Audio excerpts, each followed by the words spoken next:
Hello students, मैं doctor Akhilesh Kumar, BSc second year honours. मैं आज जो हम टॉपिक स्टार्ट कर रहे हैं वो है क्रोमेटोग्राफी। क्रोमेटोग्राफी की जो डेफिनेशन है आप इस तरह से दे सकते हो, किसी आणविक मिश्रण के पृथक्करण की वह विधि जिसकी सहायता से वितरण नियम व अधिशोषण का उपयोग करते हुए लगभग समान गुणों वाले अवयव भी पृथक किए जा सकें, क्रोमेटोग्राफी कहलाती है।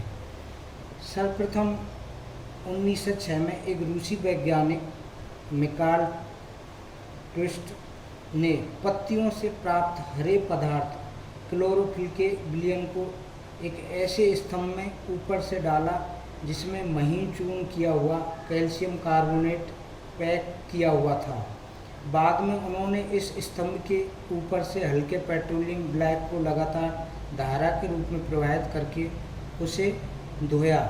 कुछ समय बाद उन्हें स्तंभ में रंगीन क्षैतिज पट्टियाँ कलर्ड हॉरिजॉन्टल बैंड नजर आए, जो कि इस चित्र में जो दिखाई दे रहा है, इस चित्र में है पृथक्करण पट्टियों द्वारा, यानी पृथक्करण पट्टियों युक्त स्तंभ को उन्होंने क्रोमेटोग्राफ और इस विधि को क्रोमेटोग्राफी कहा। जो ये दिखाई दे रहे हैं ना आपको, कि सबसे पहले उन्होंने क्या किया, हल्का पेट्रोलियम पदार्थ से और इन हल्का पेट्रोलियम पदार्थ डाला और इसमें जो आपको ये क्रोमेटोग्राफ अलग अलग लेयर के बने हुए दिखाई दे रहे हैं। तो ये जो उन्होंने प्रयोग किया था क्रोमेटोग्राफी का प्रारंभिक प्रदर्शन था, यानी इससे उन्होंने समझाने की कोशिश की थी। क्रोमेटोग्राफी शब्द का अर्थ रंगों से लिखना, कलर राइटिंग, यानी इसमें आपको साफ दिख रहा है कि तो इसका कलर राइटिंग के विभिन्न पट्टियों पृथक होने से उन्होंने ये नाम दिया। क्योंकि अलग अलग दिखाई दे रहे हैं आपको इस डायग्राम में, अलग अलग क्रोमेटोग्राफ बन रहे हैं। ऊपर जैसे पेट्रोलियम पदार्थ को लगातार अपन इसके क्या ब्लैक को लगातार धारा के रूप में प्रवाहित करते हैं, जो सॉल्वेंट है वो आपका क्या है, हल्का पेट्रोलियम पदार्थ है। बाद में इस विधि का उपयोग उन्होंने क्या किया, कैरोटीन तथा एमिनो अम्लों के पृथक्करण में। क्योंकि क्रोमेटोग्राफी क्या है, किसी जो आपके आणविक मिश्रण होते हैं उनको सेपरेट करने की एक तरह से ये मेथड है। और उन्होंने इसके लिए जब प्रयोग किया, ये जो पहला प्रयोग था, उसके बाद उन्होंने इसका उपयोग किसमें किया, कैरोटीन तथा एमिनो अम्लों के पृथक्करण में किया।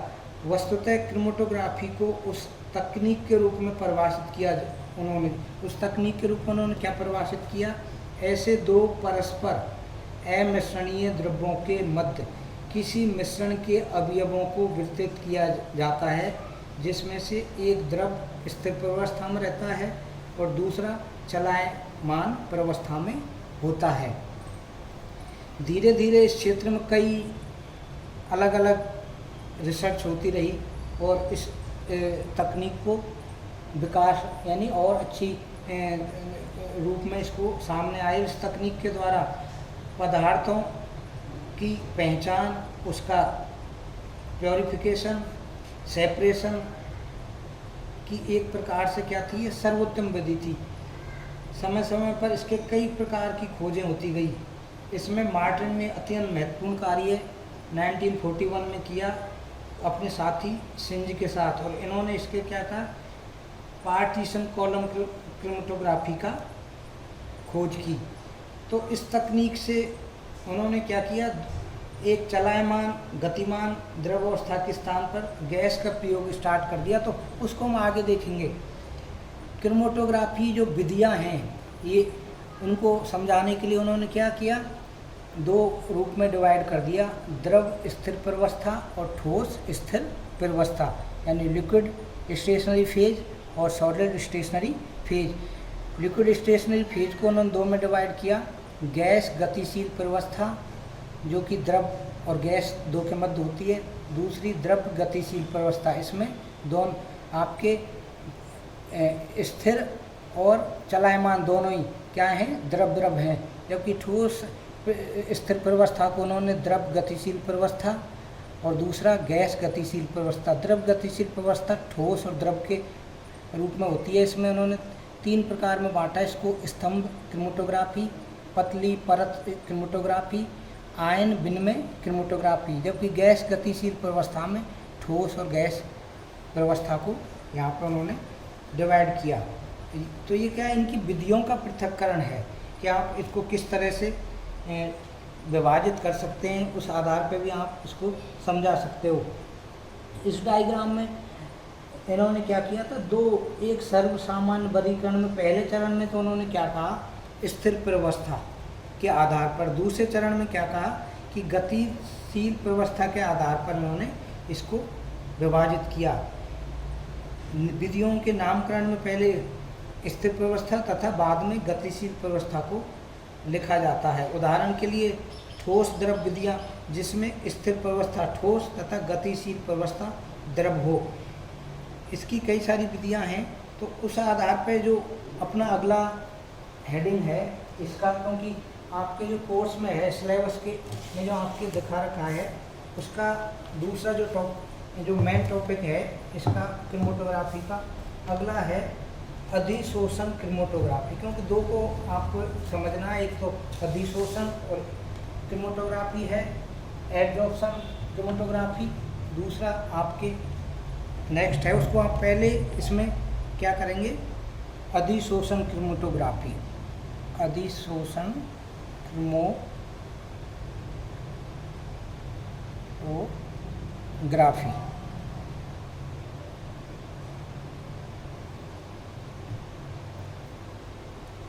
अधिकांश क्रोमेटोग्राफी विधियां अधिशोषण परिघटना पर आधारित हैं। अपन जितनी भी जब इनके आगे स्टडी करते हैं तो ये क्या है, भिन्न भिन्न प्रकार की क्रोमेटोग्राफी है, पर इनका जो बेसिक कंसेप्ट है, अधिकांश क्रोमेटोग्राफी विधियां अधिशोषण परिघटना पर आधारित हैं। ये विधि इस सिद्धांत पर आधारित है कि किसी मिश्रण के अवयवों की किसी सतह पर अधिशोषित होने की प्रवृत्ति भिन्न भिन्न होती है। इसमें स्थिर प्रवस्था के रूप में कोई ठोस अधिशोषक होता है, जबकि चलायमान प्रवस्था के रूप में कोई द्रव या गैस हो सकती है। तो यानी इनकी क्या हो गई, एक तो स्थिर फेज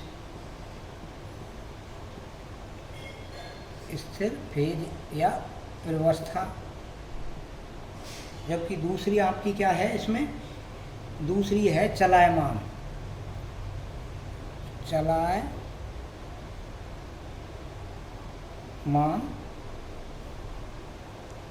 प्रावस्था या फेज।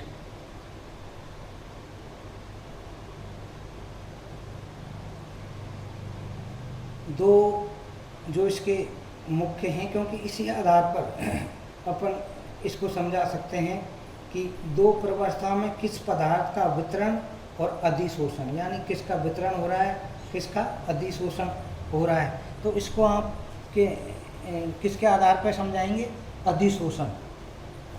जब दो प्रवस्था की एक ठोस अधिशोषक होता है, जबकि दूसरा क्या है, चलायमान प्रवस्था के रूप में होता है। जो चलायमान प्रवस्था के रूप में होता है वो द्रव या गैस दो ही फॉर्म में होगा, जबकि स्थिर प्रवस्था है इसको आप क्या है, ठोस अधिशोषक के रूप में काम ले सकते हैं। अगला अपना जो टॉपिक है अधिशोषण या एडजॉर्प्शन। जब कोई तरल जैसे कि गैस, द्रव अथवा विलयन किसी विशिष्ट प्रकार के ठोस अथवा द्रव प्रवस्था द्वारा अपनी सतह पर उत्क्रमणीय रूप से भौतिक अथवा रासायनिक बलों द्वारा धारण कर लिया जाता है, तो यह प्रक्रिया अधिशोषण कहलाती है।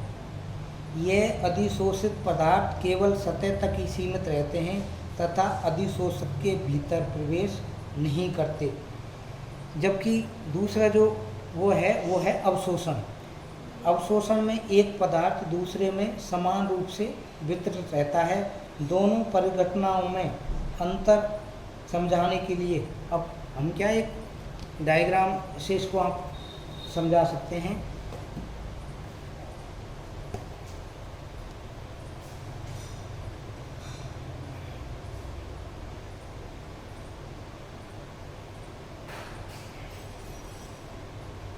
ये बी और इसको मानते हैं अपन ए। इस चित्र में से क्लियर ये समझ में आएगा अपने कि अधिशोषण और अवशोषण। तो ये क्या है? अधिशोषण, अधिशोषण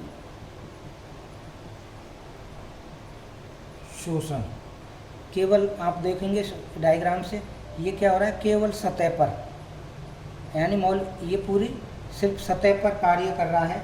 जबकि अवशोषण जो होता है उसके लिए आप समझाएंगे तो क्या होगा,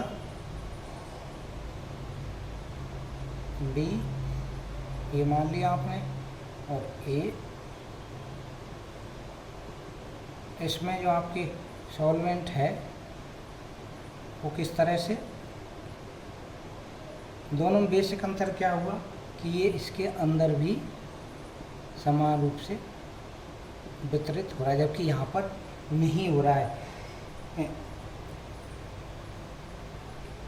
अधिशोषण की प्रक्रिया अवशोषण से भिन्न है।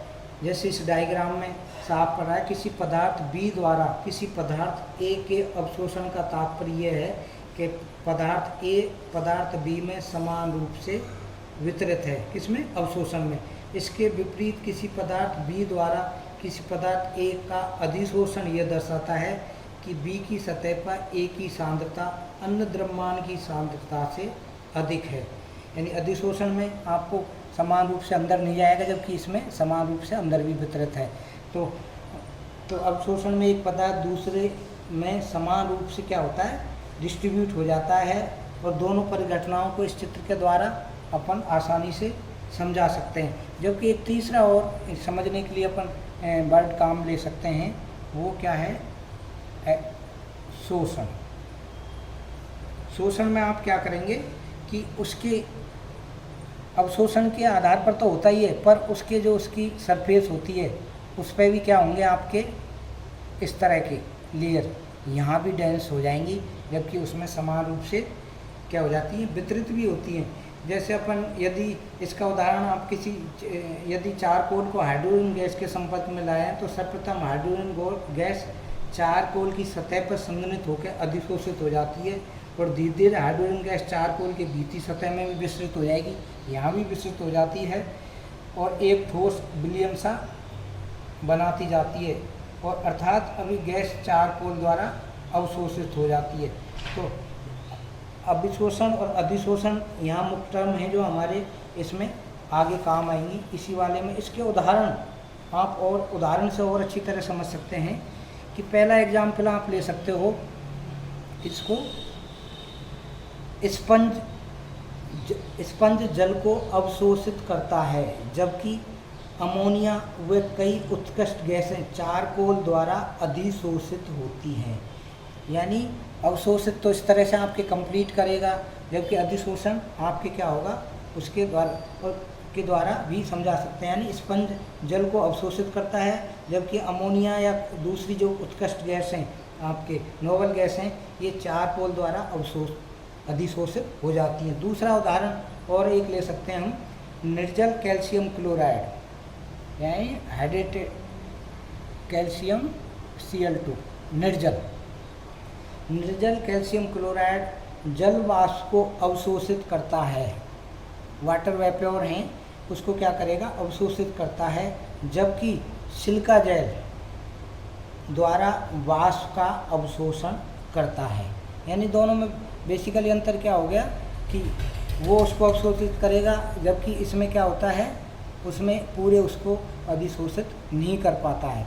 तो इस डायग्राम से आप आसानी से समझ सकते हैं कि आप दोनों का अब को कैसे एक्सप्लेन करोगे। सामान्य अधिशोषक पदार्थ अधिकांश है, जब हम इनके एग्जाम्पल देखते हैं खूब सारे, तो उनमें सामान्य अधिशोषक पदार्थ अधिकांशतः ऑक्साइड, हाइड्रोक्साइड अथवा लवण होते हैं, और अधिशोषित होने वाले पदार्थ अधिकतर ध्रुवीय अथवा ध्रुवण योग्य यौगिक होते हैं। अतः अधिशोषित होने वाले पदार्थ अधिशोषक के साथ स्थिर वैद्युत आकर्षण बल द्वारा बंधे रहते हैं। कि भाई ये किस तरह से एक दूसरे को अधिशोषित करते हैं। तो इसमें मुख्य रूप से जो कार्य करता है वो क्या करता है, स्थिर वैद्युत आकर्षण बल कार्य यहाँ पर करेगा। तो इसके द्वारा भी हम इसको समझा सकते हैं। क्रोमेटोग्राफी का जो विभाजन है उसको हम कल, ये विधियों को देखा, कल हम इसको नेक्स्ट टॉपिक को करेंगे। धन्यवाद।